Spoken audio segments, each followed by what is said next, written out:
El drama del niño dotado y la búsqueda del verdadero yo, por Alice Miller. 13. 2. Depresión y grandiosidad. Dos formas de la renegación. La cárcel interior.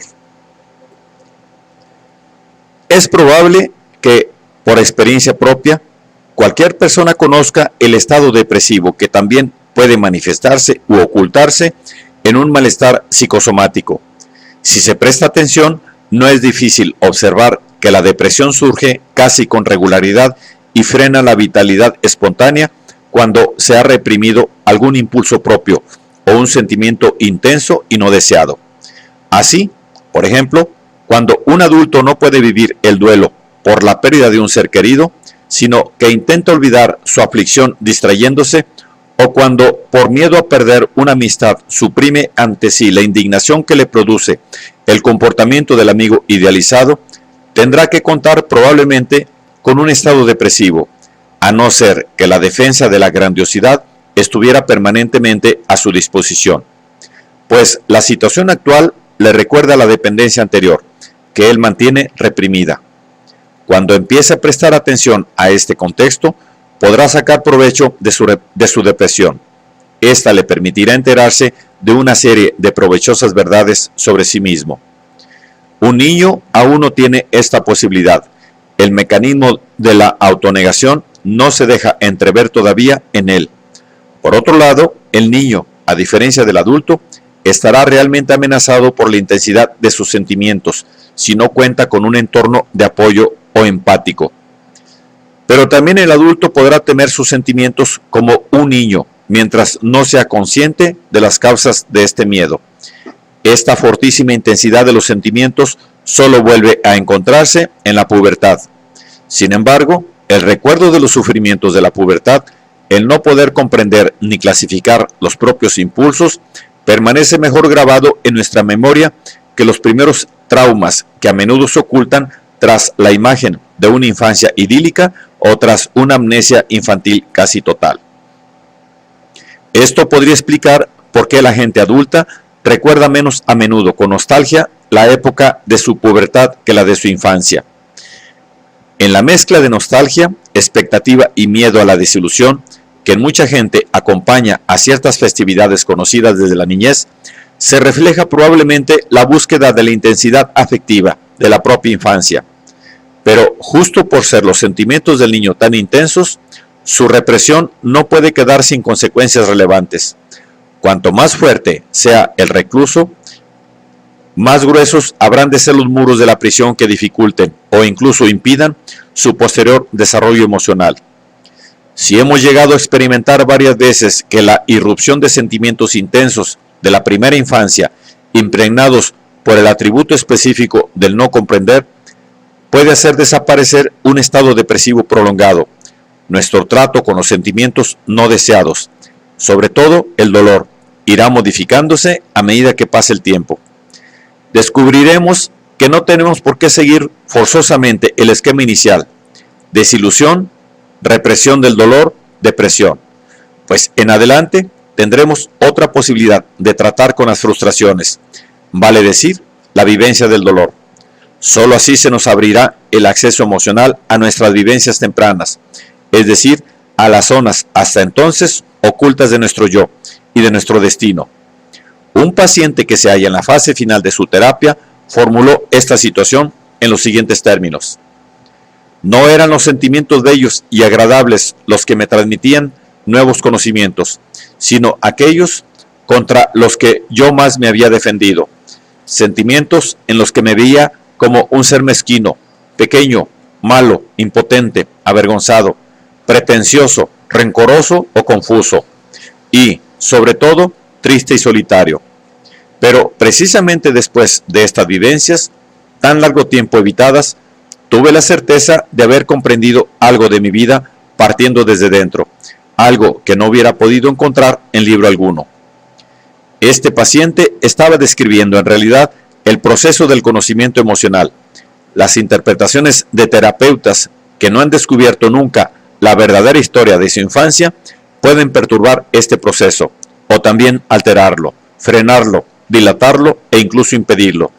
o bien reducirlo al nivel de conocimiento intelectual, pues el paciente estará dispuesto a renunciar muy pronto a la alegría del descubrimiento y de la propia expresión para adaptarse a los planes de su terapeuta, por miedo a perder la simpatía, comprensión y empatía que ha estado esperando a lo largo de toda su vida. Que esto no tenga que ocurrir siempre es algo que él, debido a las experiencias con los padres, no puede creer. Pero si cede a este miedo y se adapta, el tratamiento se deslizará hacia el plano del falso yo, y el verdadero permanecerá oculto y atrofiado. De ahí que sea importantísimo que el terapeuta no tenga que formular, movido por su propia necesidad, contextos que el paciente está precisamente a punto de descubrir con ayuda de sus sentimientos. De lo contrario, se comportaría como un amigo que llevase una buena comida a la celda de un prisionero en el preciso instante en que éste tuviera la posibilidad de abandonar su celda y pasar una primera noche, tal vez, sin protección y hambriento, pero en libertad. Como de todas formas, este paso hacia lo incierto exige un gran valor, puede ocurrir que el prisionero pierda su oportunidad y permanezca en la cárcel, consolándose con su comida y la protección. Pero si se respeta la necesidad de descubrir del paciente, podrá revivirse conscientemente y por vez primera una situación antigua y jamás recordada, percibida también por primera vez en toda su tragedia y por fin sometida al trabajo del duelo.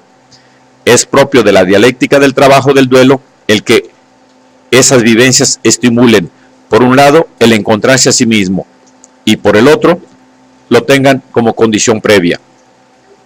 La contrapartida de la depresión dentro del trastorno es la grandiosidad. De ahí que un paciente pueda verse temporalmente librado de la depresión cuando el terapeuta o el grupo de terapia lo hacen participar de su propia grandiosidad. Es decir, cuando, como parte de ellos, le permiten sentirse en cierto modo también grande y fuerte. En ese caso, el trastorno asume otro signo durante cierto tiempo, pero sigue existiendo. No obstante, la liberación de ambas formas del trastorno apenas será posible sin un profundo trabajo de duelo sobre la situación de la infancia. La capacidad de vivir el duelo, es decir, de renunciar a la ilusión de la propia infancia feliz y de percibir emocionalmente toda la magnitud de las heridas padecidas, devuelve al depresivo su vitalidad y creatividad y puede liberar al grandioso de los esfuerzos y la dependencia de su trabajo de Sísifo. Si una persona puede darse cuenta, a través de un largo proceso, de que nunca fue querido por haber sido el niño que fue, sino utilizado por sus rendimientos, éxitos y cualidades, si puede darse cuenta de que sacrificó su infancia por este supuesto amor, dicha constatación le producirá hondas conmociones internas, pero un buen día sentirá el deseo de poner fin a su maniobra publicitaria. Descubrirá en sí mismo la necesidad de vivir su verdadero yo y no tener que seguir ganándose ese amor, un amor que en el fondo lo deja con las manos vacías porque su objeto era ese falso yo al que él mismo ha empezado a renunciar. La liberación de la depresión no conduce a un estado de alegría permanente o de carencia total de sufrimientos, sino al dinamismo vital, es decir, a la libertad de poder vivir los sentimientos que afloren de manera espontánea. Es propio de la pluralidad de lo vivo el que estos sentimientos no siempre sean alegres, hermosos y buenos, sino que pongan de manifiesto toda la escala de lo humano, es decir, también la envidia, los celos, la ira, la indignación, la desesperación, la nostalgia y la aflicción. Pero esta apertura y esta libertad para dar cabida a los sentimientos, al margen de lo que nos revelan, resultan inalcanzables si sus raíces fueron cortadas en la infancia. Así, a veces, el acceso a nuestro verdadero yo solo nos es posible si ya no hace falta temer el mundo afectivo de nuestra infancia. Cuando éste haya sido vivido, ya no nos resultará extraño ni amenazador. Nos será conocido y familiar, y ya no tendrá que continuar oculto tras los muros de la cárcel de la ilusión. Sabremos entonces quién y por qué nos encerró, y precisamente este saber nos liberará, también, por fin, de antiguos dolores. Muchos de los consejos vinculados al trato con pacientes depresivos presentan un carácter netamente manipulador. Según algunos psiquiatras, debería demostrarse al paciente que su desesperanza no es racional, o bien hacer que tome conciencia de su hipersensibilidad. Este procedimiento apuntalaría, en mi opinión, el falso yo y la adaptación emocional, es decir, en el fondo, también la depresión. Pero si no deseamos esto, tendremos que tomar en serio todos los sentimientos del paciente. Precisamente su hipersensibilidad, su pudor, sus autorreproches. ¿Cuán a menudo sabe un paciente depresivo que está reaccionando en forma hipersensible y cómo se lo reprocha? Van creando el hilo conductor de los antiguos sentimientos y de la queja verdadera y oculta, aunque él no entienda todavía a qué se refiere en realidad. El sentimiento de desesperanza puede, de hecho, corresponderse exactamente con la situación real de la infancia. Cuanto menos realistas sean estos sentimientos, cuanto menos se avengan con la realidad actual, más claramente mostrarán que son reacciones ante situaciones desconocidas que están aún por descubrir. Pero si el sentimiento en cuestión no es vivido, sino que el terapeuta opera con él un proceso disuasivo, el descubrimiento también quedará excluido y la depresión podrá celebrar con tranquilidad sus triunfos. Tras una larga fase depresiva, acompañada de ideas de suicidio, Pia, una mujer de 40 años que había sido duramente maltratada en la infancia, pudo por fin vivir y legitimar la violenta y largo tiempo reprimida rabia contra su padre. A ello no siguió en un principio ningún alivio visible, sino una etapa llena de duelo y lágrimas. Al finalizar este periodo, dijo: "El mundo no ha cambiado, la maldad y la crueldad me rodean por todas partes, y lo advierto con mayor claridad aún que antes. No obstante, por primera vez encuentro que la vida merece realmente ser vivida, tal vez porque tengo la impresión de vivir por vez primera mi propia vida, y esta es una aventura fascinante. Sin embargo, ahora entiendo mejor mis planes de suicidio, sobre todo los de mi juventud. En realidad, me parecía absurdo seguir viviendo, porque de algún modo había vivido una vida extraña, que en ningún momento había deseado y que estaba dispuesta a echar fácilmente por la borda".